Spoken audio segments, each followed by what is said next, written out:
नमस्कार दोस्तों, आप सभी का स्वागत है हमारे YouTube चैनल श्री भक्ति पर। दोस्तों, आज हम इस वीडियो में बात करने वाले हैं मांसाहार करने वालों को गरुड़ पुराण में क्या सजा मिलती है। मित्रों, आप सभी का स्वागत है इस आध्यात्मिक यात्रा में, जहां हम खोलने जा रहे हैं गरुड़ पुराण के उन रहस्य को जिनमें बताया गया है कि जो प्राणी मांस का सेवन करता है वो स्वयं अपने पाप का निर्माण करता है। आज हम विस्तार से समझेंगे कि मांसाहार करने वालों को मृत्यु के बाद कौन कौन सी भयानक सजाएं दी जाती है, आत्मा पर उसका क्या प्रभाव पड़ता है और मोक्ष की प्राप्ति से वो कैसे दूर रह जाते हैं। तो बने रहिए हमारे साथ अगले 2 घंटों तक, जहां हर क्षण आपको सोचने पर मजबूर करेगा, क्या वाकई मांस खाना सिर्फ शरीर की भूख है या आत्मा की बर्बादी। गरुड़ पुराण का परिचय। गरुड़ पुराण भगवान विष्णु और उनके वाहन गरुड़ जी के बीच का दिव्य संवाद है। ये ग्रंथ मृत्यु, आत्मा, यमलोक और कर्मफल के सिद्धांतों को अत्यंत गहराई से समझाता है। इसमें वर्णित है कि मृत्यु के बाद आत्मा किस मार्ग से गुजरती है और किस प्रकार उसके कर्म उसे नरक या स्वर्ग तक ले जाते हैं। भगवान विष्णु ने गरुड़ जी को बताया, हे गरुड़, मांस भक्षण सबसे बड़ा अधर्म है, क्योंकि इसमें दूसरे जीव की पीड़ा निहित होती है। मांस भक्षण का पाप। गरुड़ पुराण के अनुसार जो व्यक्ति जीव हत्या कर मांस भक्षण करता है वो 3 पापों का भागी बनता है। हिंसा का पाप, जीव को पीड़ा देना। रक्तपान का पाप, दूसरे के शरीर के अंगों से तृप्त होना। कर्म दोष का पाप, जीव के अधूरे जीव को समाप्त करना। गरुड़ पुराण कहता है, जो अपने स्वाद के लिए किसी जीव की जान लेता है वो अगले जन्म में उसी प्रकार की पीड़ा झेलता है जैसे उसने दूसरों को दी।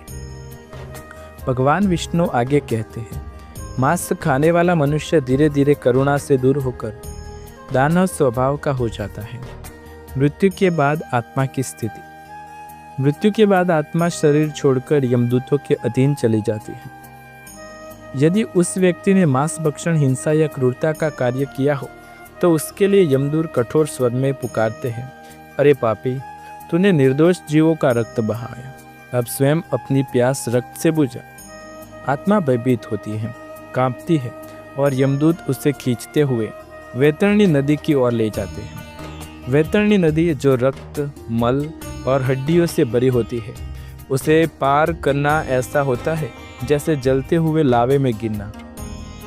गरुड़ पुराण कहता है, मांसाहारी को वैतरणी पार करते समय जीवों के रूप में वो प्राणी दिखाई देते हैं जिन्हें उसने खाया था। वे उसे प्रतिशोध लेते हैं। अब सुनिए वे भयानक स्थान जहां मांसाहारियों को भेजा जाता है। गरुड़ पुराण में बताया गया है, नरक के कई भाग हैं और हर भाग में अलग अलग सजा दी जाती है। कुंभी पाक नरक। यहाँ मांसाहार करने वालों को उबलते तेल से भरे कहाड़ों में डाला जाता है। उनका शरीर जलता है, गलता है, फिर बनता है और ये चक्र बार बार दोहराया जाता है। जो दूसरे के मांस से तृप्त हुआ उसे अपने मांस से जलाना पड़ता है। रक्त नदी नरक। यह आत्मा को रक्त की नदी में डुबोया जाता है, जहाँ भूत और पिशाच उस पर झपटते हैं, क्योंकि उसे स्वयं रक्त का आनंद लिया था। अब वही उसका दंड बनता है। व्रज कंटक नरक। जो व्यक्ति बलि या शिकार में आनंद लेता है उसे इस नरक में भेजा जाता है। यहाँ उसके शरीर पर लोहे के कांटे उग जाते हैं जो अंदर बाहर हिलते रहते हैं। शूलप्रोक्त नरक। यह सजा उन लोगों की दी जाती है जो जीवों को बांधकर मारते हैं। उन्हें लोहे के शूलों में टांगा जाता है और हवा में झूलते हुए कहराते हैं। सर्पभोज नरक। मांसाहारी को यहाँ सांप, बिच्छू और कीड़े उसके शरीर को नोच नोच कर खाते हैं। वो मरता नहीं, केवल दर्द का अनुभव करता है। कृमि भोजन नरक। जो प्राणी अपने जीवन में जीव जंतुओं का मांस खाता है उसे यहाँ कीड़े मकोड़े उसके शरीर को चीरते रहते हैं। यह सजा हजारों वर्ष तक चलती है। अंधकूप नरक। जो मनुष्य पाखंड करके धर्म को जानते हुए भी मांसाहार करता है उसे यहाँ फेंक दिया जाता है। ये एक गहरी अंधी खाई है जहाँ कोई प्रकाश नहीं, केवल भय और चीखें होती हैं। गरुड़ पुराण कहता है कि नरक की इन यातनाओं का अंत तब तक नहीं होता जब तक आत्मा अपने पापों का पूर्ण भोग नहीं कर लेती। जब आत्मा नरक से निकलती है तब उसे पूर्ण जन्म मिलता है, लेकिन उसके कर्मों के अनुसार ही जन्म का स्वरूप तय होता है।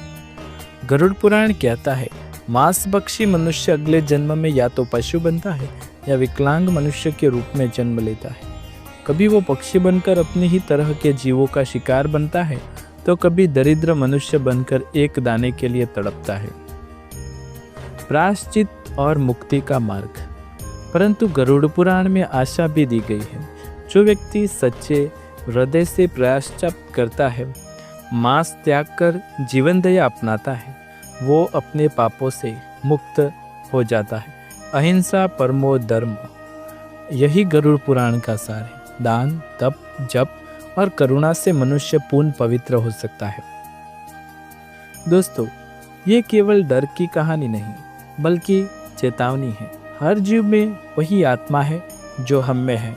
अगर हम अपने स्वाद के लिए किसी प्राणी की जान लेते हैं तो हमें अपने भीतर के ईश्वर को मारते हैं। गरुड़ पुराण का अंतिम संदेश यह है कि जो दूसरों को पीड़ा देता है वो स्वयं पीड़ा से नहीं बच सकता।